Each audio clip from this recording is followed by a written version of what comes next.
Okay, screen visible അല്ലേ?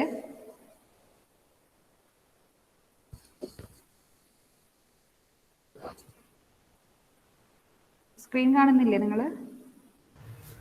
കാണുന്നുണ്ട് miss. Okay, so last ക്ലാസ്സിൽ പ്രോബ്ലം ചെയ്യായിരുന്നു നമ്മൾ. അപ്പോൾ പ്രോബ്ലത്തിൽ ഗ്ലോബൽ ഫ്ലെക്സിബിലിറ്റി മെട്രിക്സ് വരെ നിർത്തിയത്. കണ്ടുപിടിച്ചിട്ട് വരാൻ പറഞ്ഞിട്ടുണ്ടായിരുന്നു നിങ്ങളുടെ അടുത്ത്. മെട്രിക്സ് മൾട്ടിപ്ലൈ ചെയ്തിട്ട് ആരെങ്കിലും കണ്ടുപിടിച്ചിട്ടുണ്ടോ? മിസ് ചെയ്തിട്ടുണ്ട്, ശരിയാണോ എന്നറിയില്ല. വാല്യൂസ് പറയാമോ? 2/EI into 1887288.17. ഓക്കെ, ഞാൻ എഴുതിയെടുക്കട്ടെ. ഗ്ലോബൽ ഫ്ലെക്സിബിലിറ്റി മെട്രിക്സ് ആയിരുന്നു നമുക്ക് കണ്ടുപിടിക്കേണ്ടത്. അതിന്റെ ഇക്വേഷൻ എന്ന് പറയുന്നത് beta transpose into F into beta. നമ്മളെ ബീറ്റയാണ് ഈ മെട്രിക്സ്. ദെൻ മൾട്ടിപ്ലൈ ചെയ്തിട്ട് കിട്ടുന്ന ഗ്ലോബൽ ഫ്ലെക്സിബിലിറ്റി മെട്രിക്സ് ആണ് ഇപ്പോൾ എഴുതുന്നത്. Equal to 2/EI. പറഞ്ഞോളൂ ഓരോന്നായിട്ട്. 1887288.17 ഓക്കെ, minus 20373.32 ഓക്കെ. അടുത്തത് minus 17066.68. ഓക്കെ, അടുത്ത row minus 20373.32 384 okay 336 minus 17066.68 336 384. Okay okay അപ്പോൾ ഇതാണ് നമ്മളുടെ ഗ്ലോബൽ ഫ്ലെക്സിബിലിറ്റി മെട്രിക്സ്. ഇത് നിങ്ങൾ നോക്കിയാൽ കാണാം, നിങ്ങൾക്ക് ഇതൊരു സിമെട്രിക് മെട്രിക്സ് ആണ്. എന്താണ് സിമെട്രിക് മെട്രിക്സ്? ചെക്ക് ചെയ്താൽ മതി. ലാസ്റ്റ് നമുക്ക് കിട്ടുന്ന മെട്രിക്സ് ആൻസർ കറക്റ്റ് ആണോ എന്ന് അറിയാനായിട്ട് ഇതൊരു സിമെട്രിക് മെട്രിക്സ് ആയിരിക്കും. അതായത് നിങ്ങൾ നോക്കുക, ഇതിന്റെ ഡയഗണൽ എലമെന്റ്സിന്റെ ബാക്കിയുള്ള എലമെന്റ്സിനെ നോക്കാം. ഇവിടെ ഈ രണ്ട് എലമെന്റ് നോക്കുകയാണെങ്കിൽ ഇത് രണ്ടും സെയിം ആയിരിക്കും ഇവിടുത്തെ. അതായത് ശരിക്കും സിമെട്രിക് മെട്രിക്സ് എന്ന് പറയുന്നത് ഏത് മെട്രിക്സ് ആണോ ആ മെട്രിക്സും അതിന്റെ ട്രാൻസ്പോസ് എടുത്താലും സെയിം ആയിരിക്കും. ഇപ്പോൾ ഇത് ഗ്ലോബൽ ഫ്ലെക്സിബിലിറ്റി മെട്രിക്സ് എഫ് എന്ന് പറയുന്നത് അതിന്റെ ട്രാൻസ്പോസ് എടുത്ത് എഴുതിയാൽ എഫ് തന്നെ ആയിരിക്കും. അതാണ് സിമെട്രിക് മെട്രിക്സ്. നിങ്ങൾക്ക് നോക്കിയാൽ മതി, ഡയഗണൽ എലമെന്റ്സ് ഒഴിച്ചിട്ട് ബാക്കിയുള്ള ഇതും സെയിം ആയിരിക്കും. ഈ എലമെന്റ് സെയിം ആയിരിക്കും. ഇവിടത്തേതും സെയിം ആയിരിക്കും. അപ്പം അതുപോലെ ചെക്ക് ചെയ്താൽ ഒരു പരിധി വരെ ഇത് കറക്റ്റ് ആണെന്ന് നമുക്ക് മനസ്സിലാക്കാൻ പറ്റും. ദെൻ ഇവിടെ തന്നെ നിങ്ങൾ ചെക്ക് ചെയ്തിട്ട് ബാക്കി ചെയ്തു പോവുക. കാരണം ഈ വാല്യൂസ് തെറ്റിയാൽ ബാക്കി നമ്മൾ ചെയ്യുന്നതിൽ തെറ്റുണ്ടാവും. ഓക്കെ, ഇപ്പൊ നമുക്ക് കിട്ടിയത് എന്താ? Global flexibility matrix. ഇനി നമുക്ക് കണ്ടുപിടിക്കേണ്ടത് റിഡൻഡന്റ് ഫോഴ്സുകൾ. അതായത് ഇപ്പം നമ്മൾ RA RBക്കൊക്കെ 1ന്റെ വാല്യൂ കൊടുത്തിട്ടാണ് കണ്ടുപിടിച്ചത്. എന്ത് ക്യൂവിന്റെ വാല്യൂ, അതായത് ബീറ്റ മെട്രിക്സ് കണ്ടുപിടിക്കാൻ നേരം നമ്മൾ RB RCക്കൊക്കെ യൂണിറ്റ് വാല്യൂ കൊടുത്തത്. നമുക്കിപ്പോൾ കണ്ടുപിടിക്കേണ്ടത് എന്താണ് ആ റിഡൻഡന്റ് ഫോഴ്സുകൾ, അതിന്റെ വാല്യൂ ആണ് കണ്ടുപിടിക്കേണ്ടത്. അതിനായിട്ട് സ്റ്റെപ്പ് 4 എന്ന് പറയുന്നത് റിഡൻഡന്റ് ഫോഴ്സസ്.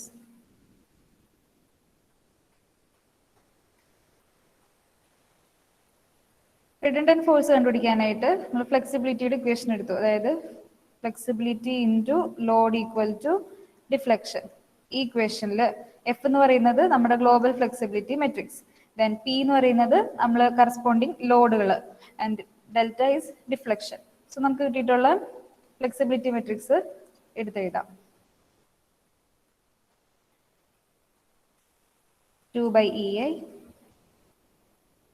1887 288.16 പോയിന്റ് ചെറിയ വ്യത്യാസം നിങ്ങൾ നോക്കണ്ട കേട്ടോ. ഈ പോയിന്റ് കഴിഞ്ഞിട്ട് വരുന്ന വാല്യൂസ് ഒരു കുറച്ച് പ്രിസൈസ് ആയിട്ട് കിട്ടിയാൽ മതി ഇതിന്റെ ഇപ്പുറത്തേക്കുള്ള വാല്യൂ.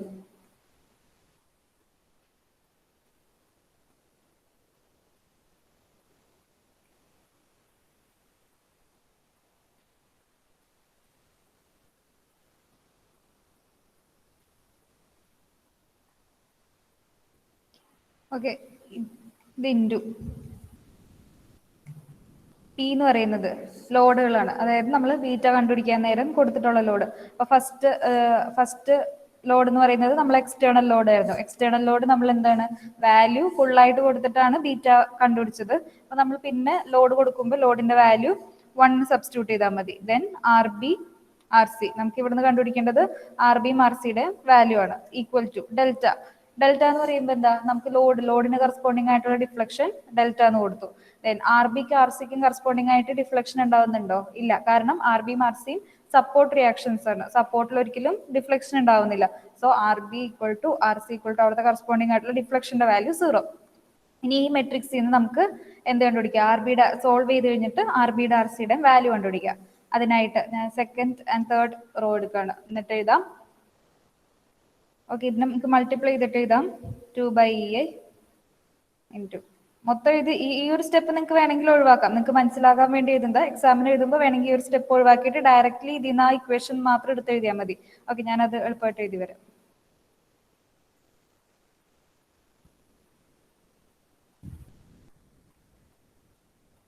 നോക്കാം. ഇപ്പൊ ഇങ്ങനെ ഈ ഒരു മെട്രിക്സ് ഫോമിൽ നിങ്ങൾ എഴുതിയിട്ടുണ്ടെങ്കിൽ അടുത്ത് ഈ മെട്രിക്സ് മൾട്ടിപ്ലൈ ചെയ്ത് ഒരു മെട്രിക്സ് ആയിട്ട് എഴുതി സമയം കളയണ്ട. ഡയറക്റ്റ്ലി ഇപ്പൊ നിങ്ങൾക്ക് സെക്കൻഡ് ആൻഡ് തേർഡ് റോയിന്ന് ഡയറക്റ്റ്ലി എഴുതാം. -20,373.32 into 1 plus 384 into R B plus 336 into R C equal to 0. നമ്മുടെ equation number 1. Then next equation എന്ന് പറയുന്നത് -1706.68 plus 36 R B plus 384 R C equal to 0. ഇതിന്റെ രണ്ടാമത്തെ ഇക്വേഷൻ. ഡയറക്റ്റ്ലി നിങ്ങൾക്ക് ആ ഇക്വേഷൻ മെട്രിക്സ് മൾട്ടിപ്ലൈ ചെയ്ത് ഒരു സ്റ്റെപ്പ് ഒഴിവാക്കിയിട്ട് നേരെ ഈ ഒരു ഇക്വേഷനിലേക്ക് എഴുതിയാൽ മതി. സമയമൊക്കെ അങ്ങനെ കുറയ്ക്കാം മാക്സിമം. ദെൻ അടുത്ത ഇക്വേഷൻ എന്ന് പറയുമ്പോൾ ഇതിനൊക്കെ റീഅറേഞ്ച് ചെയ്ത് ഇക്വേഷൻ ഫോമിൽ എഴുതുമ്പോൾ ഇതിനെ ഇപ്പം ഇക്വേഷൻ 1, 2 എന്ന് വിളിക്കണ്ട, ഒന്ന് റീഅറേഞ്ച് ചെയ്ത് എഴുതാം. എങ്ങനെ എഴുതാം? 384 R B plus 336 R C equal to മൈനസിനെ ഞാൻ ഇപ്പുറത്തേക്ക് കൊണ്ടുപോകണം. അപ്പൊ എന്താ 20,373.32 then 336 R B plus 384 R C equal to again ഇതിനെ ഞാൻ റൈറ്റ് ഹാൻഡ് സൈഡിലേക്ക് കൊണ്ടുപോകുമ്പോൾ 17066.68 ഇതിനെ ഞാൻ ഇക്വേഷൻ 1 ഇക്വേഷൻ 2 എന്ന് വിളിക്കുകയാണ്. ഇനി ഇതിനെ എനിക്ക് സോൾവ് ചെയ്യണം. എന്നിട്ട് ആർ ബിയും ആർ സിയുടെയും വാല്യൂ കണ്ടുപിടിക്കണം. അതിന് വേണ്ടിയിട്ട് നമ്മൾ കഴിഞ്ഞ പ്രോബ്ലത്തിൽ ഞാൻ പറഞ്ഞു നിങ്ങൾക്ക് ഈ രണ്ട് കോഎഫിഷ്യൻസ് ആർ ബിയുടെ കോഎഫിഷ്യൻസിനെ ഇക്വേറ്റ് ചെയ്താൽ ഈക്വൽ ആണെന്ന് ഉറപ്പുവരുത്തിയാൽ നമുക്ക് പിന്നെ ഡയറക്റ്റ് 1 - 2 ചെയ്ത് കഴിഞ്ഞാൽ ആർ സിയുടെ ടേംസിൽ ഇക്വേഷൻ കിട്ടി. ആർ സിയെ നമുക്ക് ഡയറക്റ്റ്ലി കണ്ടുപിടിക്കാം. ഇവിടെ നമുക്ക് LCM കണ്ടുപിടിച്ചിട്ട് മൾട്ടിപ്ലൈ ചെയ്യാൻ പറ്റില്ല. അതിന് പകരം നമുക്കൊരു കാര്യം ചെയ്യാം. ഇവിടെ ആർ ബിയുടെ കോഎഫിഷ്യന്റ് 1 ആക്കാം. ചെയ്യാൻ എളുപ്പത്തിന് ആർ ബിയുടെ കോഎഫിഷ്യന്റ് 1 ആക്കുമ്പോൾ എന്താ ഞാൻ ഈ ഇക്വേഷനെ ത്രൂ ഔട്ട് 384 വെച്ച് ഡിവൈഡ് ചെയ്യാൻ പോവാണ്. ഓക്കെ, അതായത് ഇക്വേഷൻ 1 ഡിവൈഡഡ് ബൈ 384, അതായത് ത്രൂ ഔട്ട് 384 വെച്ച് ഡിവൈഡ് ചെയ്യുമ്പോൾ ആർ ബിയുടെ എന്താ 384 പോയി കഴിഞ്ഞാൽ 1 ആയി. പ്ലസ് 336 ഡിവൈഡഡ് ബൈ 384 എന്ത് വരും? 0.875 R C equal to 20,373.32 divided by 384 അതിന്റെ വാല്യൂ 53.05. ഇതിനെ ഇക്വേഷൻ 3 എന്ന് വിളിക്കാം. ദെൻ രണ്ടാമത്തെ ഇക്വേഷന്റെ ഇപ്പൊ ആർ ബിയുടെ കോഎഫിഷ്യന്റ് എന്താ ഇവിടെ 1 ആയി ഇല്ലേ? സിമിലർലി എനിക്ക് ആർ ബിയുടെ കോഎഫിഷ്യന്റും ഇവിടുത്തെ രണ്ടാമത്തെ ഇക്വേഷനിൽ ആർ ബിയുടെ കോഎഫിഷ്യന്റും എനിക്ക് 1 വേണം. അതിനുവേണ്ടി ഇവിടെ ആർ ബിയുടെ കോഎഫിഷ്യന്റ് എന്താ 336. അപ്പൊ ഈ ഇക്വേഷന് ത്രൂ ഔട്ട് ഞാൻ 336 വെച്ച് ഡിവൈഡ് ചെയ്യാണ്. Equation 2 divided by 336. R B plus 384 divided by 336 എന്ന് പറയുമ്പോൾ 1.143 R C equal to this 17066.68 divided by 336 അതിന്റെ വാല്യൂ എന്താ 50.79. പിന്നെ ഞാൻ ഇക്വേഷൻ 4 എന്ന് വിളിക്കുകയാണ്. ഇനിയിപ്പോ എനിക്ക് ഡയറക്ട്ലി ഈ ഇക്വേഷൻ 3 - 4 ചെയ്താൽ ഈ ആർ ബി ക്യാൻസൽ ആയി പോകും. എനിക്ക് ഇക്വേഷന് ആർ സിയുടെ ടേമിൽ ഡയറക്ട്ലി കിട്ടാണ്. Equation 3 - 4 R B minus R B 0 ആയി. 0.875 R C minus 1.143 R C എന്ന് പറയുമ്പം -0.2 268 RC എന്ന് വന്നു ഈക്വൽ ടു 53.05 മൈനസ് 50.79 എന്ത് വരും 2.26. ഇതിൽ നിന്ന് എനിക്ക് ഡയറക്ട്ലി ആർ സിയുടെ വാല്യൂ കിട്ടും മൈനസ് 2.26 ഡിവൈഡഡ് ബൈ 0.268. ആർ സിയുടെ വാല്യൂ വരും മൈനസ് 8.44 കിലോ ന്യൂട്ടൺ. ഇനി വൺസ് ആർ സിയുടെ വാല്യൂ കിട്ടിയാൽ നിങ്ങൾ ഐദർ മൂന്നാമത്തെ ഇക്വേഷനിലോ എവിടെയെങ്കിലും സബ്സ്റ്റിറ്റ്യൂട്ട് ചെയ്ത് കഴിഞ്ഞാൽ ആർ ബിയുടെ വാല്യൂ കൂടെ കിട്ടും. ഓൾറെഡി ആർ സിയുടെ വാല്യൂ നമുക്ക് കിട്ടി, അതിൽ സബ്സ്റ്റിറ്റ്യൂട്ട് ചെയ്ത് കഴിഞ്ഞാൽ ഡയറക്ട്ലി ആർ ബിയുടെ വാല്യൂ കിട്ടി. ആർ ബിയുടെ വാല്യൂ എനിക്ക് കിട്ടും, ആൻസർ ആണിത് 360.44 കിലോ ന്യൂട്ടൺ. ഓക്കെ, ഈ ഇക്വേഷൻ സോൾവ് ചെയ്യുന്ന കാര്യത്തിൽ നിങ്ങൾക്ക് കൺഫ്യൂഷൻ ഉണ്ടോ? അതായത് ഇപ്പൊ നിങ്ങൾക്ക് അത് ഇഷ്ടമുള്ള രീതിക്ക് സോൾവ് ചെയ്തെടുക്കാം. നമുക്ക് ജസ്റ്റ് ആൻസർ എന്താ വേണ്ടേ, ആർ ബിയും ആർ സിയും മതി. അപ്പം കഴിഞ്ഞ ഇതിനകത്ത് ഞാൻ എന്ത് ചെയ്തു, ഇതിൽ നമുക്ക് കോഎഫിഷ്യന്റ് ഈക്വൽ ആക്കി, അതായത് എൽ സി എം വെച്ച് മൾട്ടിപ്ലൈ ചെയ്തു. ഇനിയിപ്പോ അങ്ങനെ ഒന്നും ചെയ്യാൻ പറ്റില്ല എന്നുണ്ടെങ്കിൽ ജസ്റ്റ് ആർ ബിയുടെ കോഎഫിഷ്യന്റ് നമ്മൾ 1 ആക്കാം. അപ്പം നമുക്ക് 1 ആക്കണം എന്ന് പറഞ്ഞാൽ അതിന്റെ കോഎഫിഷ്യന്റ് ഏതാണോ കിടക്കുന്നത് ആ ഒരു വാല്യൂ വെച്ചിട്ട് ത്രൂ ഔട്ട് ആ ഇക്വേഷനെ ഡിവൈഡ് ചെയ്യാം. ദെൻ സിമിലർലി അടുത്ത ഇക്വേഷന്റെ കോഎഫിഷ്യന്റ് നോക്കുക, അത് വെച്ചിട്ട് നമ്മൾ ആ ത്രൂ ഔട്ട് ഇക്വേഷനെ ഡിവൈഡ് ചെയ്യാം. അപ്പൊ എനിക്ക് ഇക്വേഷൻ നോക്ക്, ആർ ബിയുടെ കോഎഫിഷ്യന്റ് രണ്ടും 1 ആയി. പിന്നെ എനിക്ക് മൈനസ് ചെയ്ത് കഴിയുമ്പോൾ അതിനെന്തായി, ആർ ബി ക്യാൻസൽ ആയിപ്പോയി, ഡയറക്ട്ലി ആർ സിയുടെ വാല്യൂ കിട്ടാണ്. ആർ സിയുടെ വാല്യൂ കിട്ടിക്കഴിഞ്ഞാൽ ഏതെങ്കിലും ഒരു ഇക്വേഷനിൽ ആർ സിയുടെ വാല്യൂ സബ്സ്റ്റിറ്റ്യൂട്ട് ചെയ്ത് കഴിഞ്ഞാൽ നിങ്ങൾക്ക് ആർ ബിയുടെ വാല്യൂ കിട്ടി. അങ്ങനെ ആർ ബി ആർ സിയും കണ്ടുപിടിക്കാം. കുറെ സമയം അതിൽ കളയാതിരിക്കാനായിട്ടാണ് ഇങ്ങനെ ചെയ്യാൻ പറയുന്നത്. ക്ലിയർ അല്ലേ നിങ്ങൾക്ക്? ഡൗട്ട് ഉണ്ടോ എന്തെങ്കിലും? മിസ്, ഓ, ഈ ഇക്വേഷൻ ഇങ്ങനെ സോൾവ് ചെയ്യാണ്ട് ഡയറക്റ്റ് കാൽക്കുലേറ്ററിൽ ഇട്ട് കൊടുത്താൽ കിട്ടൂല? കിട്ടും, അങ്ങനെയും ചെയ്യാം.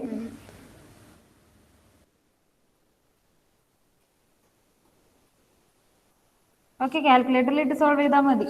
ഇനിയിപ്പം ഇതിനകത്ത് നിങ്ങൾക്ക് 2-3 terms R B R C ഒരു ടേമും കൂടെ ഒക്കെ വരാണെങ്കിൽ നിങ്ങൾക്ക് ചെയ്യാൻ എളുപ്പത്തിന് പറഞ്ഞു തന്നേ ഉള്ളൂ. ഓക്കെ, കാൽക്കുലേറ്ററിൽ സോൾവ് ചെയ്താൽ മതി. ഓക്കെ, ദെൻ ഇപ്പൊ നമുക്ക് എന്താ ആർ ബിയുടെ ആർ സിയുടെ വാല്യൂ കിട്ടി. ഇനി നമുക്ക് കണ്ടുപിടിക്കേണ്ടത് ഇന്റേണൽ മെമ്പർ ഫോഴ്സസ്. സ്റ്റെപ്പ് 5 എന്ന് പറയുന്നത്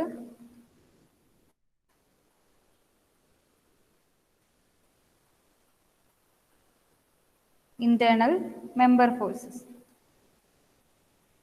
ഓക്കെ, ഇതിന് ഇക്വേഷൻ എന്താണ്? ഇന്റേണൽ മെമ്പർ ഫോഴ്സ് എന്ന് പറയുന്നത് നമ്മൾ ക്യൂ ആയിട്ട് റെപ്രസെന്റ് ചെയ്തു. Q equal to beta into P. ഇതിനകത്ത് ബീറ്റ എന്ന് പറയുന്നത് ഫോഴ്സ് ട്രാൻസ്ഫോർമേഷൻ മെട്രിക്സ്, പി എന്ന് പറയുന്നത് നമ്മുടെ ലോഡ് മെട്രിക്സ്. ഇപ്പൊ നമുക്ക് ലോഡ് മെട്രിക്സിൽ ആർ ബിയും ആർ സിയുടെ വാല്യൂ കിട്ടിയിട്ടുണ്ട്. അപ്പൊ അത് സബ്സ്റ്റിറ്റ്യൂട്ട് ചെയ്ത് ബീറ്റ കൊണ്ട് മൾട്ടിപ്ലൈ ചെയ്ത് കഴിഞ്ഞാൽ നമുക്ക് ഇന്റേണൽ ഫോഴ്സസ് എന്തൊക്കെയാണെന്ന് കിട്ടി. So Q equal to beta മെട്രിക്സിന്റെ വാല്യൂ 480, ഓൾറെഡി കണ്ടുപിടിച്ചിട്ടുള്ളതാണ്. 480 213.33 minus 106.67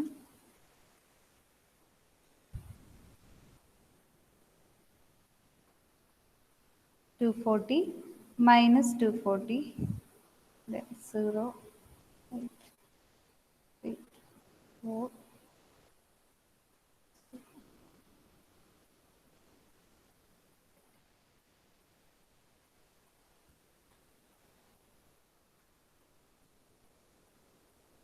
ഇൻറ്റു പി മെട്രിക്സ് എന്ന് പറയുമ്പോൾ ഫസ്റ്റ് 1 ആർ ബിയുടെ വാല്യൂ 60.44, ദെൻ ആർ സിയുടെ വാല്യൂ മൈനസ് 8.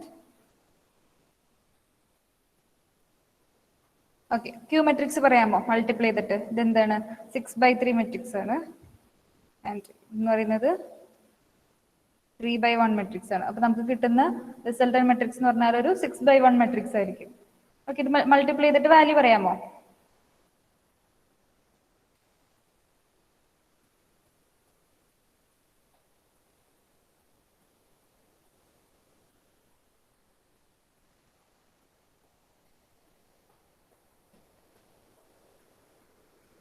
ചെയ്ത് കഴിയുന്നവര് വാല്യൂസ് പറഞ്ഞോളൂ.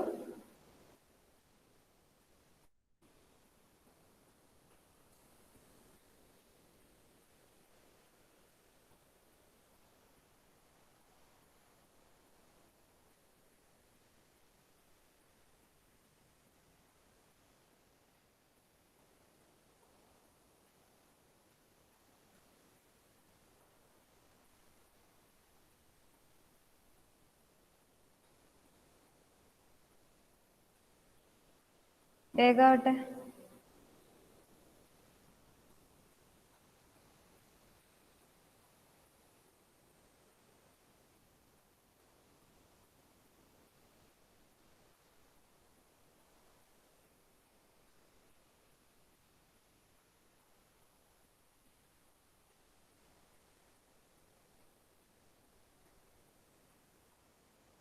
ആർക്കും കിട്ടിയില്ല? ജസ്റ്റ് ഫസ്റ്റ് ടേം എന്താ വരിക? 480 into 1 plus 0 into 60.44 plus 0 into, അപ്പോൾ എന്താ 480 തന്നെ വരും first term. Then next term minus 480 into 1 plus 8 into 60.44 plus 4 into minus 8.44. എന്തൊന്ന് വാല്യൂ?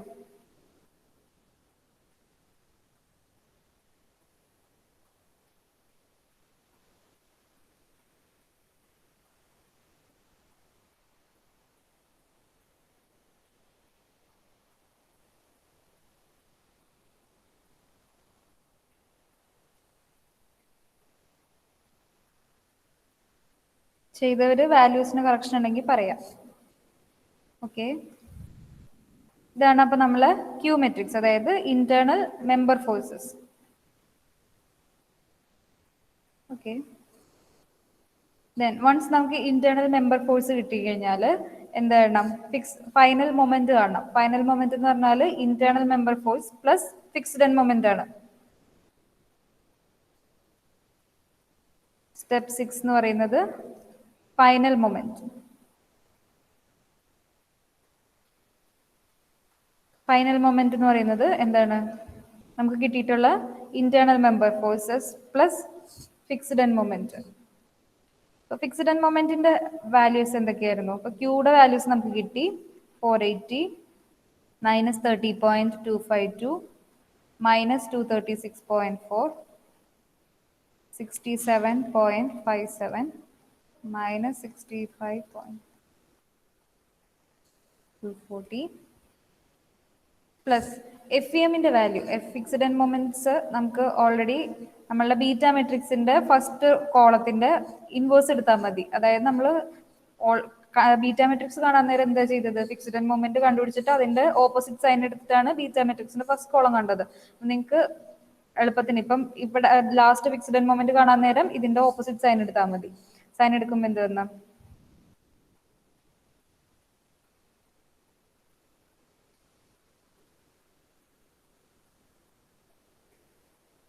480 minus 480, sorry,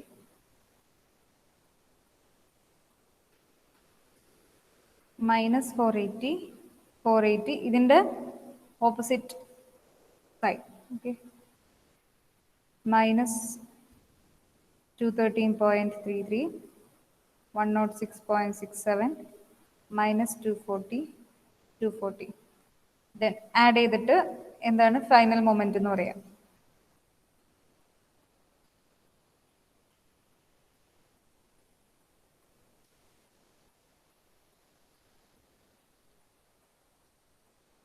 ആഡ് ചെയ്ത് കഴിയുമ്പോൾ മിസ് ഒരു ഡൗട്ട്. മറ്റേ ക്യൂ മെട്രിക്സില് 65.7 എന്നുള്ളത് പോസിറ്റീവ് അല്ലേ? അതെ,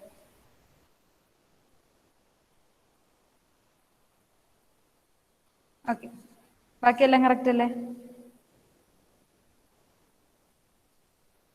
ഇത് മൈനസ്. ആ മിസ്. ഓക്കെ, ഇനി ഇത് ആഡ് ചെയ്തിട്ടുള്ള വാല്യൂ മിസ് എന്തോ? കാൽക്കുലേറ്റ് ചെയ്തതിൽ മൈനസ് തന്നെ ഇട്ടിരിക്കുന്നത്.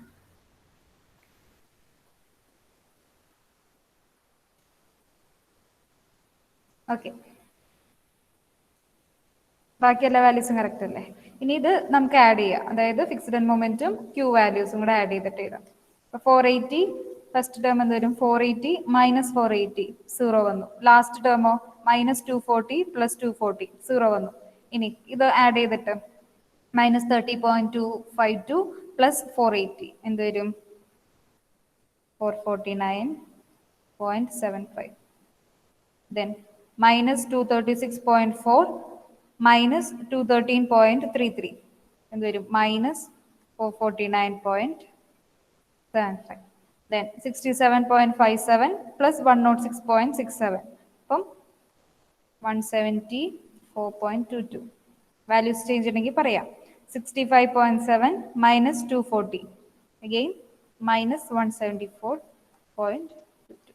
ഇതാണ് നമ്മൾ സപ്പോർട്ട് മൊമെന്റ്, അതായത് ഫൈനൽ മൊമെന്റ് എന്ന് പറഞ്ഞപ്പോൾ നമ്മൾ കണ്ടുപിടിച്ചിട്ടുള്ളത് ഓരോ ജോയിന്റിന് അബൌട്ട് ആയിട്ടുള്ളത്. ജോയിന്റ്സ് എന്ന് പറയുന്നത് ഇവിടെ എന്താണ്, ഓരോ സപ്പോർട്ട്, ഓരോ ജോയിന്റിന് അബൌട്ട് ആയിട്ടുള്ള മൊമെന്റുകളാണ് നമ്മൾ ഈ പറഞ്ഞത്.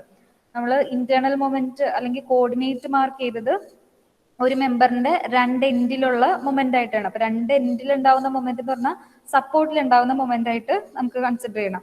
ഓക്കെ, അപ്പൊ ഈ കിട്ടിയതെല്ലാം സപ്പോർട്ട് മൊമെന്റുകളാണ്. അപ്പൊ ഇനി നമുക്ക് എന്താണ് ബെൻഡിങ് മൊമെന്റ് ഡയഗ്രാം വരയ്ക്കാം. ബെൻഡിങ് മൊമെന്റ് ഡയഗ്രാം വരയ്ക്കാനായിട്ട് ഇതാണ് നമുക്ക് കിട്ടിയിട്ടുള്ള വാല്യൂസ്. ഇത് വെച്ചിട്ട് വേണം നമ്മൾ ബെൻഡിങ് മൊമെന്റ് ഡയഗ്രാം വരയ്ക്കാൻ. ഇതെന്താ സപ്പോർട്ട് മൊമെന്റ്. ഇത് കൂടാതെ ഒരു മെമ്പറിൽ ലോഡ് ആക്ട് ചെയ്യുന്നുണ്ടെങ്കിൽ ആ ലോഡ് കാരണം സപ്പോർട്ടിലല്ലാതെ മെമ്പറിൽ ഫ്രീ മൊമെന്റ് ഉണ്ടാവുന്നുണ്ട്. രണ്ടും കൂടെ നമ്മൾ സൂപ്പർ ഇമ്പോസ് ചെയ്തിട്ടാണ് ബെൻഡിങ് മൊമെന്റ് ഡയഗ്രാം വരച്ചത്. നമുക്ക് തന്നിട്ടുള്ള ഫിഗർ ആദ്യം വരയ്ക്കാം. അതായത് നമ്മുടെ ക്വസ്റ്റ്യനിൽ എന്തായിരുന്നു, ഇതൊരു റോളർ സപ്പോർട്ട്, 3 റോളർ സപ്പോർട്ടും ഒരു ഹിഞ്ചും, A B C D. First സ്പാനിൽ യു ഡി എൽ ഇതിന്റെ value 40 kilo newton per metre and ഇതിന്റെ സ്പാൻ ലെങ്ത് 12 മീറ്റർ. ദെൻ ഇത് 120 kilo newton. 120 kilo newton act ചെയ്യുന്നത് ഇവിടെ 4 മീറ്ററിൽ, ആകെ 12 മീറ്റർ ആണ്. ദെൻ ഇവിടെ അഗെയിൻ ഒരു യു ഡി എൽ ആണ്, 20 kilo newton per metre. Okay, ഇനി നമുക്ക് ബെൻഡിങ് മൊമെന്റ് ഡയഗ്രാം വരയ്ക്കണം. ബെൻഡിങ് മൊമെന്റ് ഡയഗ്രാം വരയ്ക്കാനായിട്ട്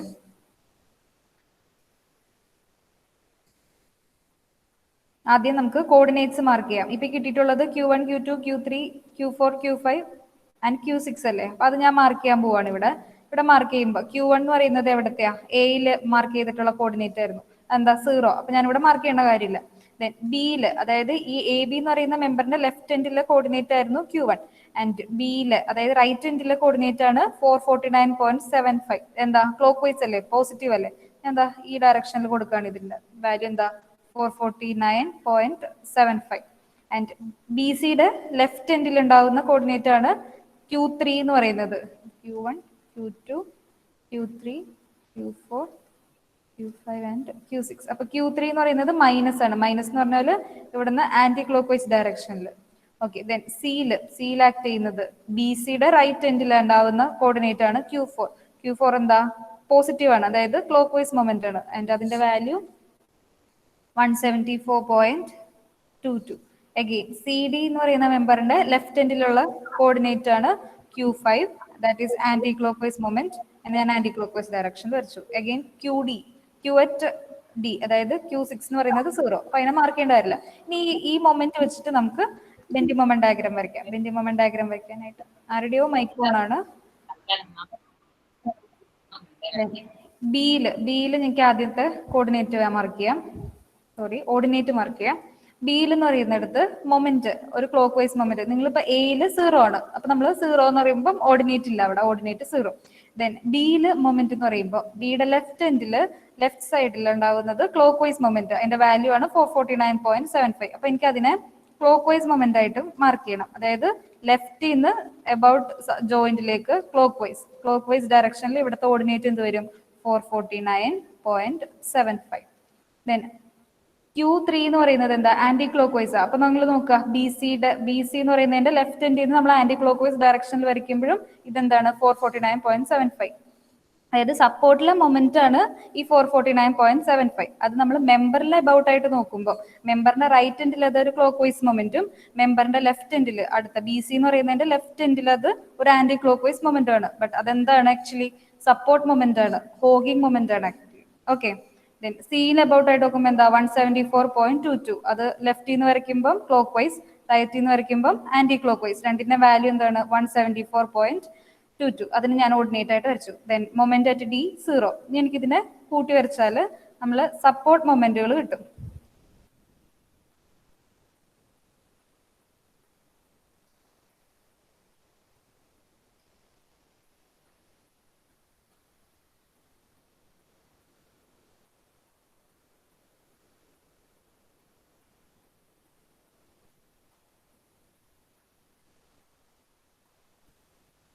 ഇതിന്റെ വാല്യൂ എത്ര 174.22. ഇതെന്താണ് നെഗറ്റീവ് ആണ്, അതായത് സപ്പോർട്ട് മൊമെന്റ് അല്ലേ, സപ്പോർട്ട് മൊമെന്റ് നെഗറ്റീവ് ആയിരിക്കും. ഇനി നമുക്ക് എന്താ വേണ്ടത്, ഫ്രീ മൊമെന്റ് വേണം. ഫ്രീ മൊമെന്റ് എന്ന് പറയുന്നത് ലോഡിംഗ് കാരണം. അപ്പൊ എ ബി എന്ന് പറയുന്ന സ്പാനിൽ യു ഡി എൽ ആണ് ആക്ട് ചെയ്യുന്നത്. യു ഡി എൽ നമ്മൾ സിംപ്ലി സപ്പോർട്ടഡ് ബീമായിട്ട് എടുക്കാം. അതായത് അതെ, സിംപ്ലി സപ്പോർട്ടഡ് ബീമായിട്ട് എടുത്തു കഴിഞ്ഞാൽ 40 kilo newton per metre U D L act ചെയ്താൽ നമുക്ക് ഉണ്ടാവുന്ന maximum bending moment, maximum bending moment equation എന്താ, WL²/8. ഇവിടെ ഡബ്ല്യൂയുടെ വാല്യൂ എന്താ 40, L² എന്ന് പറഞ്ഞാൽ 12²/8. വാല്യൂ എത്ര വരും?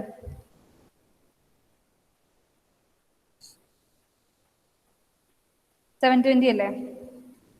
അതിന് ഇതെന്ന് പറയുന്നത് എന്താ, യു ഡി എൽ കാരണം ഉണ്ടാവുന്ന ബെൻഡിങ് മൊമെന്റിന്റെ ഡയഗ്രം എന്തായിരിക്കും, ബെൻഡിങ് മൊമെന്റ് ഡയഗ്രം എന്തായിരിക്കും? ഒരു യു ഡി എൽ ആക്ട് ചെയ്താൽ, സിംപ്ലി സപ്പോർട്ടഡ് ബീമിൽ ഒരു യു ഡി എൽ ആക്ട് ചെയ്താൽ അതിലുണ്ടാവുന്ന ബെൻഡിങ് മൊമെന്റ് ഡയഗ്രം എങ്ങനെയായിരിക്കും? പാരാബോളിക് ആയിരിക്കും. അപ്പൊ എനിക്ക് അതിനെ ഒരു പരാബോളയുടെ ഷേപ്പിൽ വരയ്ക്കാം.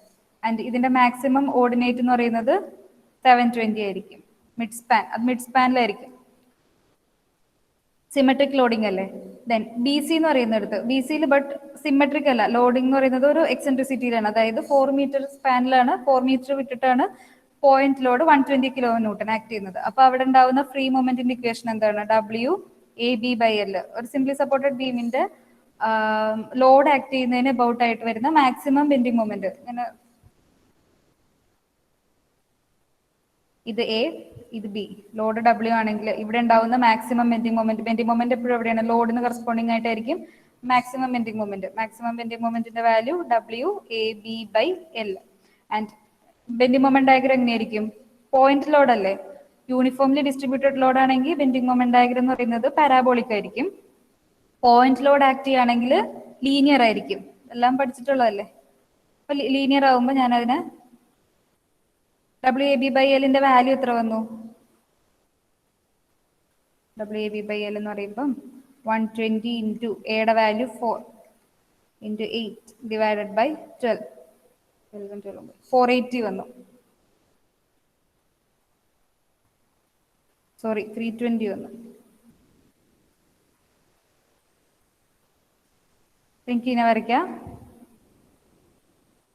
320 എന്ന് പറയുമ്പോൾ കുറച്ചും കൂടെ മുകളിൽ ഇതായിരിക്കും എന്ത്, ഫ്രീ മൊമെന്റ് കാരണം ഉണ്ടാകുന്ന ബെൻഡിങ് മൊമെന്റ് ഡയഗ്രാം. ആൻഡ് ഇതിന്റെ ഓർഡിനേറ്റ് എന്ന് പറയുന്നത്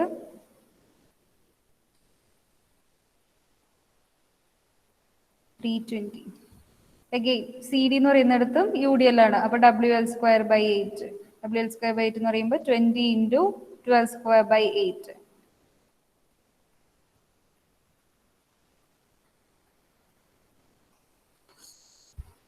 360. 360 എന്ന് പറയുമ്പോൾ അതെന്താ, യു ഡി എൽ അല്ലേ? യു ഡി എൽ എന്ന് പറയുമ്പോൾ പരാബോളിക് ആയി. ഞാൻ വീണ്ടും അതിനെ ഒരു യു ഡി എൽ ആയിട്ട് പരാബോളായിട്ട് വരയ്ക്കാം. അതിന്റെ മാക്സിമം ഓർഡിനേറ്റ് എന്ന് പറയുന്നത് 360. ഇനി നമ്മൾ എന്താ ചെയ്യേണ്ടത്, ഇതിൽ രണ്ട് തരത്തിലുള്ള ബെൻഡിങ് മൊമെന്റ് ഡയഗ്രം ഉണ്ട്. അതായത് നമ്മൾ വരച്ചിട്ടുള്ള ഫ്രീ മൊമെന്റ് ഡയഗ്രം എന്ന് പറയുന്നത് പോസിറ്റീവ് ബെൻഡിങ് മൊമെന്റ് ഡയഗ്രം ആണ്. ആൻഡ് സപ്പോർട്ട് മൊമെന്റ് എന്ന് പറയുന്നത് ഹോഗിങ് മൊമെന്റ് ആണ്. നമുക്ക് ഇവിടെ ഇതിന്റെ ഓവർലാപ്പ് ചെയ്ത് വരുന്ന പോർഷൻ, അതായത് നെഗറ്റീവ് മൊമെന്റും പോസിറ്റീവ് മൊമെന്റും കൂടെ ഓവർലാപ്പ് ചെയ്ത് വരുന്ന പോർഷനിൽ മൊമെന്റ് ഒന്നും വരുന്നില്ല, അത് ക്യാൻസൽ ആയി പോകണം. അപ്പൊ നമുക്ക് അത് കഴിഞ്ഞിട്ട് ബാക്കി വരുന്ന പോർഷനെ നിങ്ങൾ ഹാച്ച് ചെയ്ത് കൊടുക്കുക.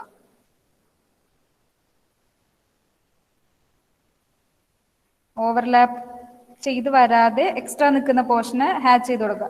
അപ്പൊ നമ്മൾ ഈ ഹാച്ച് ചെയ്തിട്ടുള്ള പോർഷനാണ് ആക്ച്വലി ഈ ഒരു തന്നിട്ടുള്ള സ്ട്രക്ചറിന്റെ ബെൻഡിങ് മൊമെന്റ് ഡയഗ്രം. എന്തെങ്കിലും ഡൗട്ട് ഉണ്ടോ ഈ പറഞ്ഞതില്? ബെൻഡിങ് മൊമെന്റ് ഡയഗ്രം വരയ്ക്കാനായിട്ട് ക്ലിയർ ആയോ? നമ്മൾ കണ്ടുപിടിച്ചിട്ടുള്ള മൊമെന്റുകൾ എന്ന് പറയുന്നത് ഹോഗിങ് മൊമെന്റ് ആണ്, അതായത് സപ്പോർട്ട് മൊമെന്റുകളാണ്. സപ്പോർട്ടിന്റെ അബൌട്ട് ആയിട്ട് നമ്മൾ ഒരു സപ്പോർട്ടിൽ രണ്ട് മെമ്പേഴ്സ് ഉണ്ട്. അപ്പൊ നമ്മൾ കോർഡിനേറ്റ്സ് കൺസിഡർ ചെയ്തത് മൊമെന്റ് ആണ്. അപ്പം ഒരു മെമ്പറിന്റെ രണ്ട് എൻഡിലായിട്ടുള്ള മൊമെന്റ്, നമുക്ക് എ ബി എന്ന് പറയുന്ന മെമ്പറിന്റെ ലെഫ്റ്റ് എൻഡിലുള്ള മൊമെന്റ് Q1 ആണെങ്കിൽ ആ സപ്പോർട്ടിൽ ആക്ട് ചെയ്യുന്ന മൊമെന്റ് 0 ആയിരിക്കും. ബിയില് എ ബിയുടെ റൈറ്റ് എൻഡിൽ ആക്ട് ചെയ്യുന്ന മൊമെന്റ് ക്ലോക്ക് വൈസ് ആണ്, ക്ലോക്ക് വൈസ്. ബട്ട് ബി സിയുടെ ലെഫ്റ്റ് എൻഡിൽ ആക്ട് ചെയ്യുന്നത് ആന്റി ക്ലോക്ക് വൈസ്. അത് നമ്മൾ ഇക്വിലിബ്രിയം ബാലൻസ് ചെയ്യാനായിട്ട്. അപ്പം നെറ്റ് നമുക്ക് കിട്ടുന്ന സപ്പോർട്ട് മൊമെന്റ് ആണ് ഈ പറയുന്ന 449.75. ഇതെല്ലാം നെഗറ്റീവ് മൊമെന്റുകളാണ്. അത് ആദ്യം വരയ്ക്കാം. നമുക്ക് തന്നിട്ടുള്ള ലോഡിംഗ് വെച്ചിട്ടുള്ള ഫ്രീ മൊമെന്റ് എന്ന് പറയുന്നത് തന്നിട്ടുള്ള മെമ്പറിനെ നിങ്ങൾ സിംപ്ലി സപ്പോർട്ടഡ് ബീം ആയിട്ട് അസ്യൂം ചെയ്താൽ ഏതാണോ മൊമെന്റ് മാക്സിമം ബെൻഡിങ് മൊമെന്റ് വരിക, ഡയറക്ട്ലി UDL ആണെങ്കിൽ WL²/8, അതിന്റെ ഡയഗ്രം പരാബോളിക് ആയിരിക്കും. ദെൻ പോയിന്റ് ലോഡ് ആണെങ്കിൽ സെന്ററിലുള്ള പോയിന്റ് ലോഡ് ആണെങ്കിൽ WL/4, അതെന്തായിരിക്കും, ട്രയാങ്കിൾ ആയിരിക്കും. ദെൻ എക്സെൻട്രിക് ആയിട്ട് സിമെട്രിക് അല്ലാതെ ഒരു പോയിന്റ് ലോഡ് തരാണെങ്കിൽ അതിന്റെ വാല്യൂ WAB/L ആയിരിക്കും. ഇത്രയും ഇക്വേഷൻ ഓർത്തിരിക്കുക. ദെൻ അത് വെച്ചിട്ട് നമ്മൾ സാഗിങ് മൊമെന്റുകൾ വരയ്ക്കുക. സാഗിങ് മൊമെന്റ് എന്ന് പറഞ്ഞാൽ പോസിറ്റീവ് മൊമെന്റ്, നമ്മളുടെ മെമ്പറിൽ ഉണ്ടാവുന്ന ലോഡ് കാരണം ഉണ്ടാവുന്ന മൊമെന്റ്. ദെൻ ഇത് രണ്ടും കൂടെ ഓവർലാപ്പ് ചെയ്തിട്ടുള്ള പോർഷനെ മാറ്റി നിർത്തി ബാക്കിയുള്ള പോർഷൻ നിങ്ങൾ ഹാച്ച് ചെയ്യുക. ആ ഹാച്ച് ചെയ്തിട്ടുള്ള പോർഷൻ ആയിരിക്കും നമ്മളുടെ ബെൻഡിങ് മൊമെന്റ് ഡയഗ്രാം. ഇത്രയും കാര്യങ്ങൾ ക്ലിയർ ആണോ?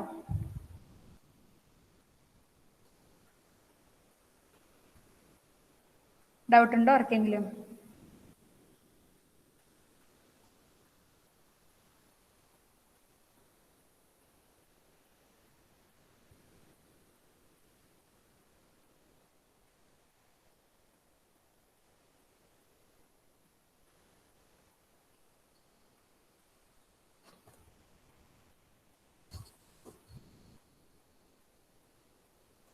ഡൗട്ടൊന്നും ഇല്ലെങ്കിൽ